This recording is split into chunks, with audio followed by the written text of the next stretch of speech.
बिस्मिल्लाहिर्रहमानिर्रहीम। मैं हूं आपका वर्चुअल टीचर मोहम्मद काशिफ गुराया। तो बेटे, जो रिमेनिंग क्वेश्चन थे related with the topic matter and it's classification शामिल, जिसमें एलिमेंट, कंपाउंड और मिक्सर, तो वो लेकर आपसे बात करने जा रहा हूं। तो प्लीज़ गौर से देखिएगा, और ये प्रैक्टिसिंग क्वेश्चन है कि इससे हमें ये भी जज करने का मौका मिलता है कि हमें वो टॉपिक बेहतर समझ आ गए हैं या उनमें कोई अभी डेफिशिएंसी है। तो प्लीज़ गौर से इन क्वेश्चंस को समझ लीजिएगा, definitely it will be helpful for you. तो बेटे, क्वेश्चन नंबर 11 है आपकी एक्सरसाइज में मौजूद, तो जिन टॉपिक के साथ रिलेटेड है तो हम उनको सॉल्व करते हैं।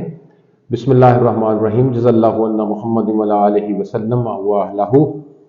तो अल्लाह से दुआ है कि मेरे लिए इस टॉपिक को समझाना आसान कर दे और आपके लिए समझना इसको आसान कर दे। तो जो क्वेश्चन नंबर 11 है ये आइडेंटिफिकेशन का है।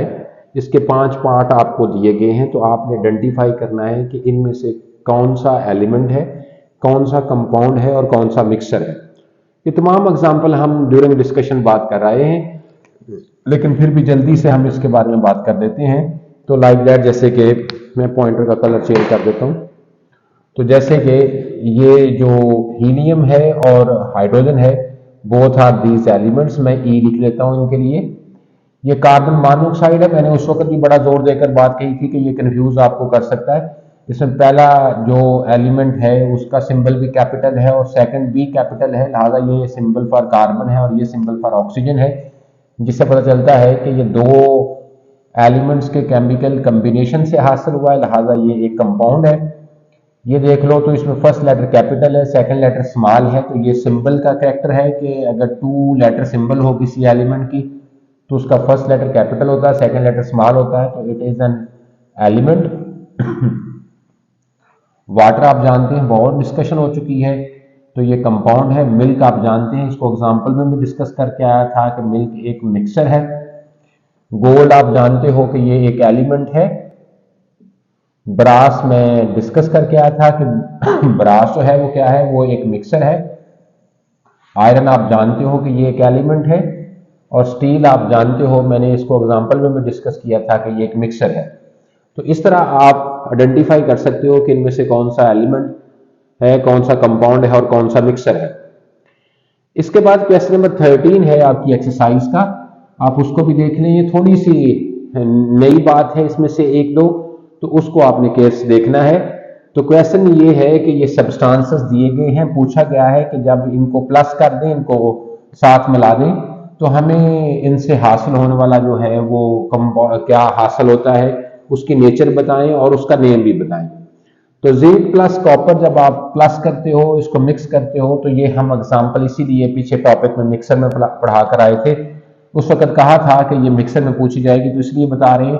तो ये मिक्सर होता है और दो मेटल का जो कॉम्बिनेशन है उसको अलाय कहते हैं, और name of that mixer is called क्या भाई, ब्रास।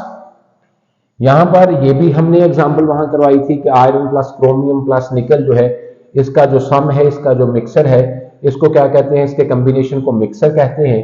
और ये भी एक 2 से ज्यादा मेटल्स का कॉम्बिनेशन है, लिहाजा इसको भी इसी तरह अलाय कहते हैं। और इसका नेम क्या है, नाइक्रोम है, जो डेंटिस्ट्री में यूज होता था। इसको भी डिटेल से हम आपको समझा कर आए हैं। पानी में जब चीनी हल कर दो तो इसकी नेचर क्या है, ये भी मिक्सर है, इसको भी मैं एग्जांपल में बात करके आया हूं। और it will be called aqueous solution of sugar. Aqua biology की जुबान में पानी को कहते हैं। तो ये पानी का सोल्यूशन है शुगर में, शुगर का सोल्यूशन है पानी में, या एक्वस सोल्यूशन ऑफ शुगर है। ये एक नई बात है, इसको केयर से देख लीजिएगा, इसको रिवाइज करके देख लीजिएगा कि एल्यूमिनियम जब सल्फर के साथ रिएक्ट करती है, एल्यूमिनियम जब सल्फर के साथ रिएक्ट करती है, तो इससे हमें कंपाउंड होता है हासिल Al2S3। इसको बैलेंस करूंगा तो 2 एल्यूमिनियम और 3 सल्फर, तो that compound name is called क्या भी, एल्यूमिनियम सल्फाइड, नॉट सल्फेट कहना है। ये केमिकल कॉम्बिनेशन ऑफ एलिमेंट से ये कंपाउंड बना है, इसलिए इसकी नेचर क्या है कि it is a compound. That's a simple question number 13। आपकी एक्सरसाइज में लॉन्ग क्वेश्चन है कि दैट्स अ क्वेश्चन नंबर 2। ये जो क्वेश्चन है पहले इसको देखें, तो ये मैंने लिख के इधर दिया है, लेकिन है ये क्वेश्चन दर हकीकत टेस्ट योर सेल्फ का, कि जो डू यू नो वाला जो है असाइनमेंट है इस टॉपिक के एंड पर, तो ये उसका क्वेश्चन है, चलो वहां फिर डिस्कस कर लेंगे। तो यहाँ ये बोर्ड एग्जाम में ये क्वेश्चन पूछा गया है। इस क्वेश्चन में ये पूछा गया है कि आप कैसे साबित करोगे कि एयर एक होमोजीनियस मिक्सर है। तो उसके लिए मैंने बहुत सिंपल वर्ड्स लिखे हैं कि जितने भी कंपोनेंट्स एयर के होते हैं, चूंकि वो सेम फिजिकल स्टेट में पाए जाते हैं, नाइट्रोजन है, ऑक्सीजन है, हाइड्रोजन है, कार्बन डाइऑक्साइड है, अदर नोबल गैसेस हैं, all component present in the same physical state and the physical state is the gaseous। तो ऐसे मिक्सर को जिसमें तमाम कंपोनेंट सेम फिजिकल स्टेट में पाए जाएं उसको होमोजीनियस मिक्सर कहते हैं। इससे साबित होता है कि एयर एक होमोजीनियस मिक्सर है। इसमें और रिक्वेस्ट है कि आप बताएं कि इसमें कुछ कंपोनेंट्स कौन कौन से हैं। तो इसमें nitrogen, oxygen, carbon dioxide noble gases हैं। इसमें नंबर ऑफ नोबल गैसेस क्या है, तो पीरियोडिक टेबल वाला जिसने वो लेक्चर देखा तो वो जानता है कि लास्ट ग्रुप जो 8th ग्रुप है उसमें जितने भी एलिमेंट्स हैं, helium, neon, argon, krypton, xenon, वो सब नोबल गैसेस हैं और इसमें वाटर के वेपर्स भी मौजूद होते हैं। जो एक्सरसाइज का लॉन्ग क्वेश्चन नंबर 2 है, ये है कि कंपाउंड और मिक्सर में आपने कंपैरिजन करना है। इसके 5 पॉइंट्स पूछे हैं, हम 5 से ज्यादा लिख सकते हैं। यहाँ पर बहुत सारी जगहों पर हमें कोई अब समझाने की जरूरत पेश नहीं आएगी क्योंकि ये बात रिपीटेडली हम इनके बारे में कर चुके हैं। तो कंपाउंड जो है ये कैसे बनता है, ये केमिकल कॉम्बिनेशन ऑफ एटम से बनता है। और मिक्सर कैसे बनता है, ये सिंपल मिक्सिंग ऑफ कंपोनेंट से बनता है। बॉडी डिटेल से बात कर चुके हैं। जो कंपाउंड के अंदर कंपोनेंट्स होते हैं उसके अंदर जो उसके कॉन्स्टिट्यूएंट्स है, कॉन्स्टिट्यूएंट्स का लफ्जी मानी बनाने वाले अज्जा होते हैं, वो अपनी आइडेंटिटी कंपाउंड बनने के बाद लूज कर देते हैं।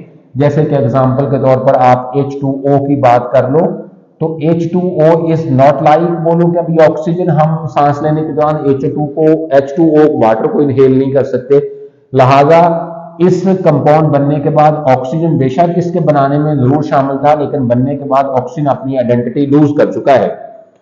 लेकिन जो कॉन्स्टिट्यूएंट्स मिक्सर के होते हैं, और आपको यह भी पता है कि इनको सेपरेट आउट भी किया जा सकता है, अगला पॉइंट वो डिस्कस करने जा रहे हैं, तो लिहाजा ये अपनी आइडेंटिटी लूज नहीं करते। इसी वजह से मिक्सर बनाने के बाद या बनने के बाद भी हम उसके कंपोनेंट्स को इजीली सेपरेट आउट कर सकते हैं। इसका अगला पॉइंट है कि जो इसके जितने भी कंपोनेंट्स होते हैं कंपाउंड्स को, उसको सिंपल फिजिकल मेथड से आप अलग नहीं कर सकते। जैसे वाटर में हाइड्रोजन और ऑक्सीजन को आप सिंपल फिजिकल मेथड से अलग नहीं करोगे, इसको बॉयल करोगे तो वेपर्स में भी वाटर के मॉलिक्यूल्स ही पूरे होंगे, उसमें हाइड्रोजन भी होगा और ऑक्सीजन, वो अलग नहीं हो सकते।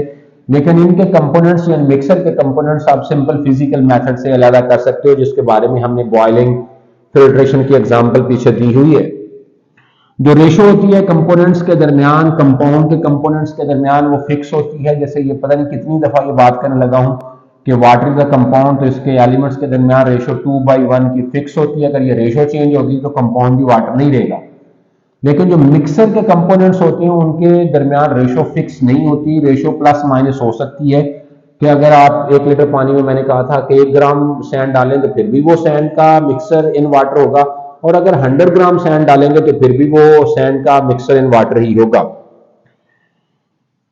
जो कंपाउंड है इसको तो हम फार्मूला से, केमिकल फार्मूला से रिप्रेजेंट करते हैं। जैसे वाटर एक कंपाउंड है तो इसको रिप्रेजेंट हम H2O से करते हैं, लेकिन मिक्सर को रिप्रेजेंट करने के लिए कोई फार्मूला यूज नहीं किया जा सकता। कंपाउंड्स के मेल्टिंग और बॉइलिंग पॉइंट फिक्स होते हैं क्योंकि इसमें पाए जाने वाले एलिमेंट्स और उनकी रेशो फिक्स होती है। जैसे कि वाटर के बॉइलिंग पॉइंट 100 डिग्री सेंटीग्रेड है, लेकिन मिक्सर के बॉइलिंग पॉइंट और मेल्टिंग पॉइंट फिक्स नहीं होते क्योंकि उसमें पाए जाने वाले कंपोनेंट्स जो है वो भी फिक्स नहीं होती और उनकी रेशो भी फिक्स नहीं होती। कंपाउंड हमेशा होमोजीनियस होता है, इसके तमाम कंपोनेंट हाइड्रोजन और ऑक्सीजन सेम फिजिकल स्टेट में पाए जाते हैं। लेकिन जो मिक्सर है ये होमोजीनियस भी हो सकता है और हेट्रोजीनियस भी हो सकता है। That is all about it, that type of long question and all about all the relevant questions related with the क्या भाई मैटर एंड इट्स क्लासिफिकेशन। एक क्वेश्चन रह गया, उसको अगली वीडियो में डिस्कस करेंगे, वो है डू यू नो। तो उसमें आपका फाइनल टेस्ट हो जाएगा और आपका ये टॉपिक तैयार हो जाएगा। अल्लाह हाफिज, take care of yourself, not more, रब रखा।